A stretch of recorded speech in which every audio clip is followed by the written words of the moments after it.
JBNN will keep you informed. I'm Michelle Jones. Before we get into the news, please remember to like, subscribe, leave a comment, and to share the news with someone today. Now on to the news. Man shot dead near a gas station on Manchester-St. Elizabeth border. A man was shot dead near a gas station close to the Manchester-St. Elizabeth border on Saturday afternoon. He has not yet been identified.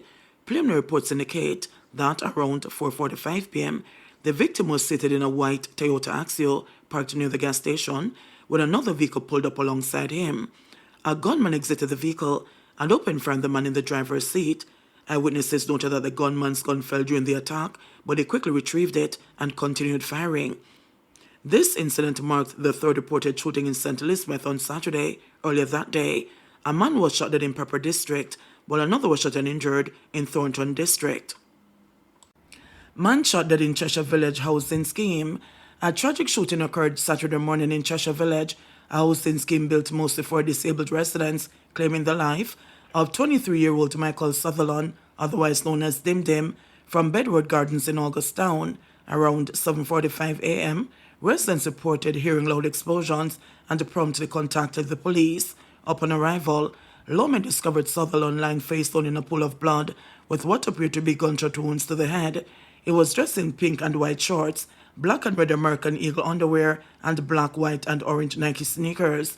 The police transported the body to the Kingston Public Hospital, where his death was confirmed. Authorities have not yet established a motive for the murder.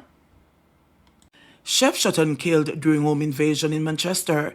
A 33-year-old chef, Seymour Brown, was shot and killed during a home invasion on Saturday night in Trinity District, Porus, Manchester. Law enforcement reports indicate that at approximately 10 p.m., Brown was at home when armed intruders entered and attacked him. He sustained multiple gunshot wounds and was rushed to the hospital, where he was pronounced dead. This incident marks a troubling statistic in Manchester, where 39 people have been murdered since the start of the year. The police are actively investigating the circumstances surrounding the home invasion and are appealing to the public for any information that could assist in their inquiries. Teen reportedly held with drugs at police station charged.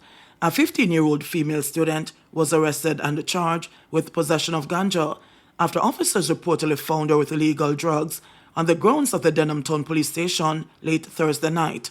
According to reports, the incident unfolded around 9:38 p.m. when the teenager was observed entering the police station's compound through a back gate while carrying a brown bag. Her unusual presence raised the suspicions of the officers on duty, prompting them to stop and question her. However, the young girl reportedly could not provide a satisfactory explanation for her being at the station. A search of the brown bag yielded alarming findings. A clear plastic bag containing 10 parcels of ganja weighing over 2 ounces, 10 parcels of tobacco, 2 packets of rolling papers, commonly known as Rizzler, and an orange lighter. In accordance with legal protocols, the teenager was charged in the presence of her mother. Women killed in separate crashes identified. 2 female pedestrians died as a result of injuries they sustained in separate motor vehicle crashes within 6 hours in Montego Bay, St. James, and in the corporate area on Friday morning. The deceased have been identified as 52-year-old Ida Henry of Golden Spring, Kingston 9, and a 29-year-old Samantha Campbell of a Mount Salem, St. James address. In the first incident, the Freeport police reported that at about 3:55 a.m., residents stumbled upon the body of Campbell on Howard Cook Boulevard and summoned the authorities. On their arrival, the police saw Campbell's body lying on the ground. Campbell was transported to the hospital, where she was pronounced dead. In the second incident, the Central Police in Kingston reported that at about 10:50 a.m., a Honda Fit motor car was traveling along East Queen Street in Kingston when it collided with a Toyota Probox motor car that was traveling in the opposite direction. Henry, who was standing on the roadway, was struck by one of the vehicles and was crushed to death. The police were summoned, and on their arrival, they processed the scene. The woman's body was then removed to the morgue. Both drivers, along with their passengers, were taken to the hospital, where they were all admitted for treatment. 16 days after drowning, Omar Skyer's family gets closure. A heavy weight has been lifted off the minds of Omar Skyer's family as his body was finally found on Saturday, 16 days after he washed away in the Wagwater River in Castleton, St. Mary. His body was reportedly found in a river in Broadgate in the parish. Omar and his friend Christian Steele were swept away on September 12th. Steele's body was found 2 days later on September 14, and Marie Skyers breathed a sigh of relief on Saturday. Friday, we receive a call, and him said that them see a body washing down the river, and him find him sat there. It is confirmed. They find him about after 1 p.m. One of his best friends identify him. It is great to get closure now. Last week Saturday, we keep a 9-night fame. And when we were there, me tell him said that with the massive turnout that Omar get, he is going to show up. Omar's sister said. It was raining and people were out there in the rain. People love him and they wanted the opportunity to keep a funeral for him. We couldn't keep a funeral without a body. A lady in Seaview Gardens where we live tell us that he visited her in her dreams twice and said he want to show up himself, but he never want no crowd to come. Skyers added, her tone and mood were far different from when she spoke on September 17.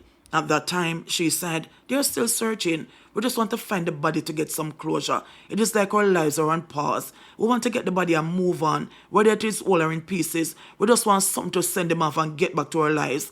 It truly dampens our spirit. The people searching for him really work hard. His friends took days off from work to search for him. It is rough when you lose someone and you can't get a body to do what you want to do. We have faith that we'll find something, even if it has to be cremated same time, Anne Marie said.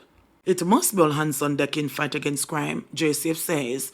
Emphasizing that Jamaica is at a critical juncture in its fight against crime, the Jamaica Constabulary Force, JCF, has stated that a collective effort is needed to effectively reduce crime. In a recent address, Police Commissioner Dr. Kevin Blake noted that while there has been a 17.3% reduction in murders and a 13.5% reduction in major crimes overall, the data should be met with both celebration and reflection. Every single major crime is seeing a reduction.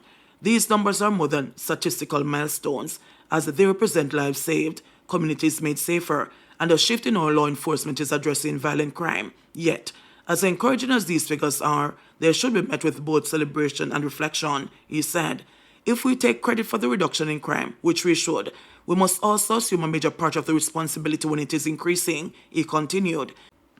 In a release conveying Blake's message, the JCF stated that crime trends are not static, and while the police play a crucial role in managing crime, the broader ecosystem of public safety extends beyond law enforcement.